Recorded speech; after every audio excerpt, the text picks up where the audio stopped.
Elle s'assoit devant le juge d'instruction qui va lui poser des questions très douloureuses, puisque il devait l'interroger sur les viols qu'elle avait subis de ses 5 à ses 10 ans par son père.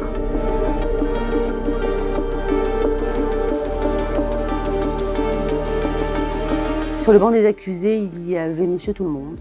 C'était un père de famille, un homme d'une quarantaine d'années, un peu moins peut-être, qui était électricien et qui était accusé de viol sur mineur et de viol incestueux puisque c'était sa fille. Et moi je représentais sa fille en fait, une petite fille qui avait au moment du procès 15 ans, mais que j'ai accompagnée à compter de ses 10 ans. Ce qui m'a marqué dans ce procès plus particulièrement, c'est la personnalité de celle que j'accompagnais. Quand on a fait les expertises psychologiques et psychiatriques de cette jeune fille, les experts, et ils sont venus le dire à la cour d'assises, ont expliqué qu'ils ne pouvaient pas calculer le coefficient intellectuel de la jeune fille parce qu'ils étaient trop hauts. Et ça s'était manifesté dans sa manière d'être lors de l'instruction déjà, devant le juge d'instruction, puisque le jour où elle est appelée pour être entendue en qualité de victime, elle arrive avec un... Alors c'était assez mignon, elle a donc, je crois, 12 ans. Elle arrive habillée comme une toute petite fille et avec un petit bonnet en forme de chat, en peluche. Et elle s'assoit devant le juge d'instruction qui va lui poser des questions très douloureuses, puisque il devait l'interroger sur les viols qu'elle avait subis de ses 5 à ses 10 ans par son père.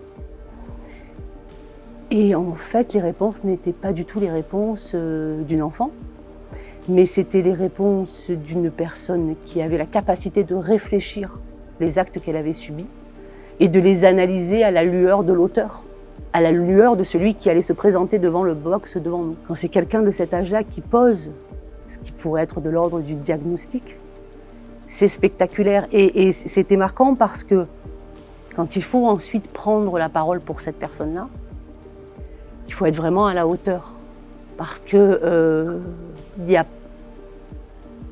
a pas de sensiblerie possible, il n'y a pas de réflexion qu'elle n'a pas faite et en même temps il ne faut pas la déplacer de sa condition d'enfant puisque si elle est très intelligente, elle avait une maturité qui était la maturité d'une enfant de 15 ans. Et ça révélait toute la complexité de ce qu'était notre métier en fait. Ça a changé fondamentalement les choses, mais vraiment parce que ça m'a donné une véritable exigence au service des victimes. Et avec elle, je me suis donné une exigence absolue à chaque fois. Voilà, ça a changé ça. Et puis elle m'a changé parce qu'elle avait une intelligence qui a tout bouleversé dans le procès et qui m'a fait aussi sentir la nécessité de ce que les jurés comprennent tout.